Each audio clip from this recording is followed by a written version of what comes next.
कल बताया था आलम नासूती, आलम हैवानी, इसमें मुस्लिम काफिर जिस तरह मुसलमान जिस्मानी ताकत के तकाज़े पूरे करता है, इसी तरह गैर मुस्लिम भी अपने जिस्मानी तकाज़े पूरे करता है। उस पर आलम बातिन खुलता नहीं है। जो नफ्सी तकाज़ों में रहते हैं उन पर आलम बातिन, आलम मलकूत खुलता नहीं है। मरने के बाद तो सब पर खुल जाएगा। गैर मुस्लिम अज़ाब के फ़रिश्तों को देखेगा और मुसलमान रहमत के फ़रिश्तों को देखेगा, तो आलम मलकूत में तो पहुंच जाएंगे, आलम बातिन में तो पहुंच जाएंगे। मरने के बाद सभी पहुंच जाएंगे, फ़रिश्तों को सब देखेंगे। मुस्लिम भी देखेगा, गैर मुस्लिम भी देखेगा। मरने के बाद तो मुसलमान फरमाबरदार जन्नत की ठंडी हवा वो कब्र में ही महसूस करेगा, और जहन्नम की लहरें गरम गरम आग की लपटें गैर मुस्लिम नाफरमान वो कब्र में ही देख लेंगे।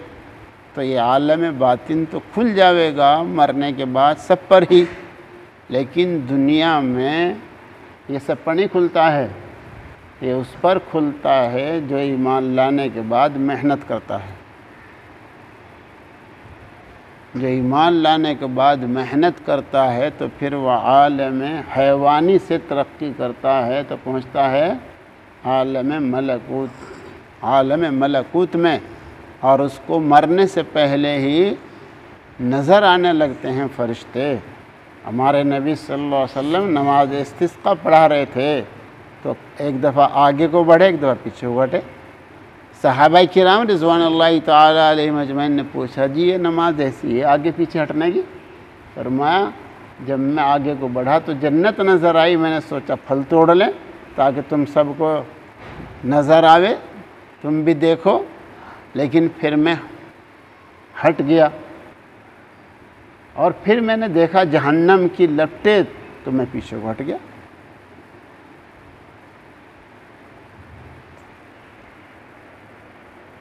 हज़रत मरियम अलैहिस्सलाम के पास जी सर्दी के अंदर गर्मी का फल और गर्मी में सर्दी का फल जन्नत से आता था। तो ज़िंदगी में ही आलम मलकूत खुल जाए, इसके वास्ते मेहनत की ज़रूरत है। जब कोई ईमान के साथ और सुन्नत की इत्तिबा के साथ मेहनत करता है तो वो आलम खुलते हैं। कैसे खुलते हैं वो तो सुनो गौर से। हर इंसान चाहे वो काफिर हो या मोमिन, हर एक में यही क़ुव्वत बातिन जो अल्लाह ताला ने उसके अंदर रखी है उससे काम लेता है। दूर की चीज़ को देखता है और उसका ख्याल करते ही गोया इंसान उसको देखने लगता है और ऐसा तस्वुर बांधता है जैसा वो वहीं है और उसको गोया देख रहा है, बल्कि एहसास यूँ होने लगता है कि गोया मैं जिस्म के साथ वहीं हूँ। ये मेहनत करने पर है। एक मुफ्ती साहब रहमतुल्लाह सुना था, पहाड़ों में गैर मुस्लिम मेहनत कर रहा था कि मुझे रब का रूप हासिल करना। वो अपने मज़हब के मुताबिक तपस्या में और इबादत में खूब लगा रहा और उसने लो लगा दिया अल्लाह की तरफ, अपना ख्याल बांधा आसमानों की तरफ, अल्लाह की तरफ। तो उसे एक नूर नज़र आया। उसको नूर को देखते देखते वहाँ से चला तो वो नूर का सतून वो गंगों में, गंगोई रहमतुल्लाह अलैह की खानका में था। बस हज़रत को देखते ही पैरों में पड़ गया, ईमान ले आया, तो बस फिर अल्लाह वाला बन गया। तो यूँ जब आप मेहनत करता है तो गैर मुस्लिम से मुस्लिम बनता है, फिर ईमान लाने के बाद फिर मेहनत करता है तो फिर कुछ और मिलता है। इस तरीके से। इससे आगे और मुलाज़ा फरमाइए कि मरते वक्त हर इंसान काफिर और मोमिन पर आलम बातिन खुल जाता है। इस आलम दुनिया से उसको बेखबरी हो जाती है, वह रहमत या अजाब के फरिश्तों को देखने लगता है और आलम बातिन में पहुँच जाता है। वहाँ का आलम उस पर शुरू हो जाता है, कब्र में बातिन का मामला होने लगता है, फरिश्तों से सवाल जवाब होता है, या इनाम होता है या अजाब होता है। मोमिन के लिए जन्नत की तरफ खिड़की खुल दी जाती है और जन्नत की खुशबूदार हवा उससे उसको पहुँचती रहती है, या दोज़ख की खिड़की खोल दी जाती है, उसमें दोज़ख की लपट उस पर चलती रहती है, या दोज़ख की खिड़की खोल दी जाती है, इससे दोज़ख की लपट उस पर चलती रहती है। मगर अल्लाह वाले जब अपने क़ल्ब और रूह की क़ुव्वत को बढ़ाते हैं और अल्लाह के आलम बातिन में पहुँच जाते हैं, फ़रिश्तों को दुनिया ही में देखते हैं और उनसे कलाम और सलाम करते हैं और मुलाकात करते हैं, क़ब्र के अहवाल की ख़बर पा लेते हैं और जन्नत, दोज़ख और मीज़ान पुलसरात को दिल की आँखों से ऐसा देखते हैं जैसा कि वो जिस्म की आँखों से देख रहे हैं। थाना भवन में हज़रत आमीन शहीद रहमतुल्लाह अलैह की क़ब्र है। एक साहिब कश्फ वहाँ पहुँचा, वहाँ से आने के बाद कहे ये कौन आदमी है, बहुत मजाक आदमी। मैं गया तो फातिहा पढ़ने के लिए, यूँ करा जा किसी मुर्दे पढ़िए, जिंदे नहीं पढ़ा करते। तब उन्हें बताया कि ये शहीद है, ये और शहीद तो जिंदा ही होता है। तो क़ब्र के अहवाल खुल गए। किस पे खुल गए? जो मेहनत करता है उस पर तो खुलते हैं। हज़रत मरियम अलैहिस्सलाम के लिए बेमौसम का फल जन्नत से मिला करता था। हुज़ूर सल्लल्लाहु अलैहि वसल्लम नमाज इस्तिस्क़ा पढ़ाते हुए आगे पीछे हट रहे थे। सहाबा किराम ने पूछा, या रसूलल्लाह क्या ये नमाज ऐसी थी आगे और पीछे हटने की? आपने फरमाया, जन्नत का दख्त मेरे सामने कर दिया गया था, चाहता था कि इसका फल तोड़कर तुमको बतला दूँ, फिर मैंने छोड़ दिया। हजर अस्वद, हजर इब्राहीम अलैहिस्सलाम जन्नत ही से तो लाए गए थे। बाज़ अल्लाह वालों को ज़िंदगी में क़ब्र का मकाम और दिन, तारीख़ और वक्त बातिन से बतला दिया जाता है। अल्लाह वाले साहिब मज़ार बुज़ुर्गों से बातें करते हैं, बल्कि अल्लाह तबारक ताला से भी हम कलाम होते हैं। आम इंसान तो हैवानी ज़िंदगी में पड़े रहते हैं और हैवानों की तरह ज़िंदगी गुजार कर मर जाते हैं, लेकिन औलिया अल्लाह से ताल्लुक़ जोड़कर अल्लाह के आलम बातिन को पा लेते हैं और दुनियाही में हैवानी आलम से निकल कर आलम मलाइक से आगे आलम जबरूत को पार कर कर इस दुनिया से कामयाब होकर जाते हैं। हज़रत एक अहम बात का इंकिशाफ फरमा रहे हैं। बाज़ दफ़ा औलिया अल्लाह को बाज़ उमूर का कश्फ होता है, बाज़ चीज़ें नज़र आने लगती हैं। हज़रत मुफ्ती साहब रहमतुल्लाह ने, हम मुफ्ती साहब रहमतुल्लाह अलैह से बैठे, हमारा कोई साथी कहता आज मैंने ये देखा, आज मैंने ये देखा, आज मैंने देखा। हज़रत फरमाते ये सब मखलूक है, हमारा मकसूद मखलूक नहीं, हमारा मकसूद खालिक है। ये तूने कुछ भी देखा है, अल्लाह को नहीं देखा है, और देखना अल्लाह को है, देखना अल्लाह को है, पाना अल्लाह को है। ये सब जितनी चीज़ें तुमने देखी हैं सब क्या हैं? ये सब मखलूक हैं। इनकी मिसाल तो ऐसी जैसे बच्चे के सामने खिलौने डालते हैं ताकि वो खेलता रहे। इसलिए अल्लाह पाक की तरफ कोई चलता है तो अल्लाह कुछ दिखाते हैं ताकि ये लगा रहे, इबादत में लगा रहे जी, तो उसको जो है लगाने के लिए कुछ दिखा देते हैं, मगर वो मकसूद नहीं होता है। उन्हें ये मालूम नहीं होता कि क्या है। तहक़ीक़ के बाद इस कश्फ की हकीकत मालूम होती है। अहले कश्फ को मालूम हो जाए कि मेरी कोई हैसियत नहीं है, कि मुझे कश्फ की हकीकत भी मालूम नहीं। ये तो अल्लाह का फ़ज़ल है जी, जो अल्लाह किसी को कुछ दिखा दे, ये अल्लाह का फ़ज़ल है। ये कोई मेरा कमाल नहीं है, ये अल्लाह का कमाल है। ये तो अल्लाह का फ़ज़ल है। मैं कोई बड़ा आदमी नहीं हूँ, मैं यूँ कहूँ मैं वली हो गया हूँ, नहीं, गलत है, ये गलत है, ये दावे गलत हैं। यहाँ एक दफ़ा एक आदमी आया चिल्ला लगा के, ना दिन में सोया ना रात में सोया। अल्लाह के नाम में तो मज़ा आता है ना, इतना मज़ा है। वो पहली बार गया तो चिल्ले में। अब अमीर साहब की जिम्मेदारी होती है संभालना, उसने संभाला नहीं। अमीर साहब खुद संभला हुआ नहीं था, वो क्या संभालता। अब वो जो रात दिन लगा, दिमाग में खुश्की आ गई, बस उसकी ज़बान पे एक ही रट थी, मैं सबसे बड़ा वली हूँ, मैं सबसे बड़ा वली हूँ, बस उसकी ये रट थी। उसे पकड़ के लाए यहाँ से मेरे पास। मैंने कहा इसको वहाँ जाओ, संसारपुर, इस बड़े सर्जन की ज़रूरत है, वहाँ जाओ। वहाँ उन्होंने दुआ दी, दवा दी और कुछ खमीरे वगैरह दिए और फिर उसको नींद कुछ आने लगी तो वो ठीक हुआ और दिमाग में खुश्की आ जाती है।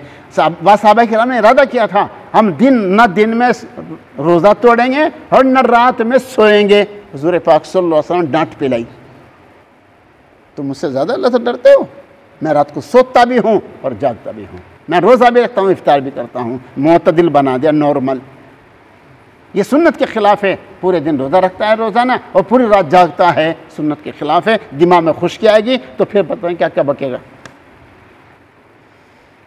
मेरी कोई हैसियत नहीं, मेरा मुझे कश्फ की हकीकत मालूम नहीं थी, ये तो अल्लाह का फजल है, मैं कोई बड़ा आदमी नहीं हूँ। लेकिन लोग थोड़ी बात पर फ़ख्र करते हैं और डींग हाँकते हैं और कुछ का कुछ समझकर खुद भी गलत फहमी में पड़ जाते हैं और औरों को भी गलत फहमी में मुबतला करते हैं और लोगों पर अपनी बड़ाई और फ़ौक़ियत जताते हैं। इसमें तफसील यूँ है, आदमी को ख्वाब होता है, कभी ख्वाब होता है, कभी मुशाहदा होता है, कभी इल्क़ा होता है, ये सब चीज़ें होती रहती हैं। मुफ्ती साहब रहमतुल्लाह अलैह ने फरमाया एक दफ़ा ख्वाब सुनाने वालों को, फरमाया ख्वाब में अगर सर पे ताज रख दे बादशाह नहीं बनता है।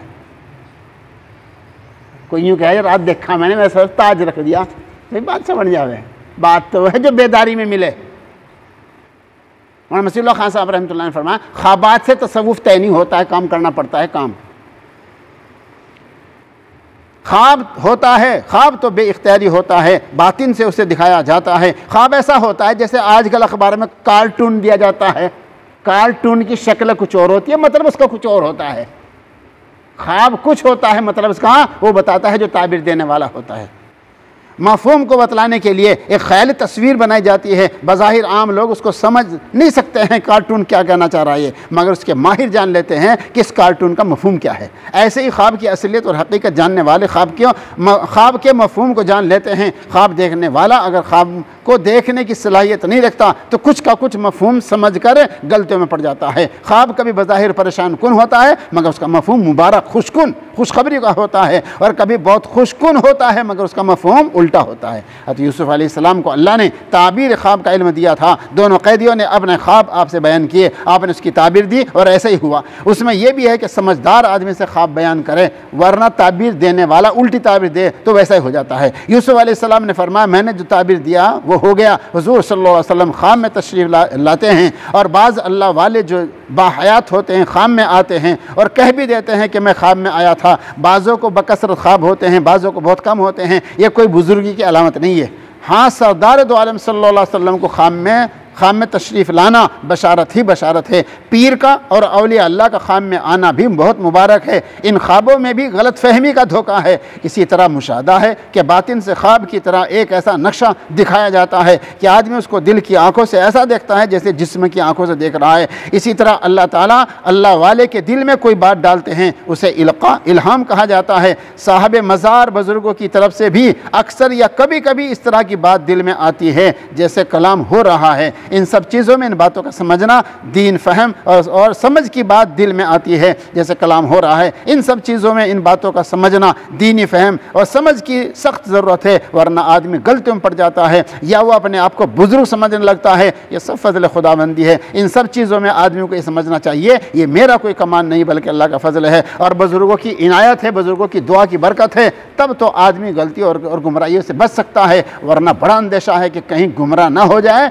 बहुत से जाहिल इसमें गुमराह हो गए हैं बल्कि फटकार में पड़े हुए हैं। इसलिए सलामती का रास्ता ये है।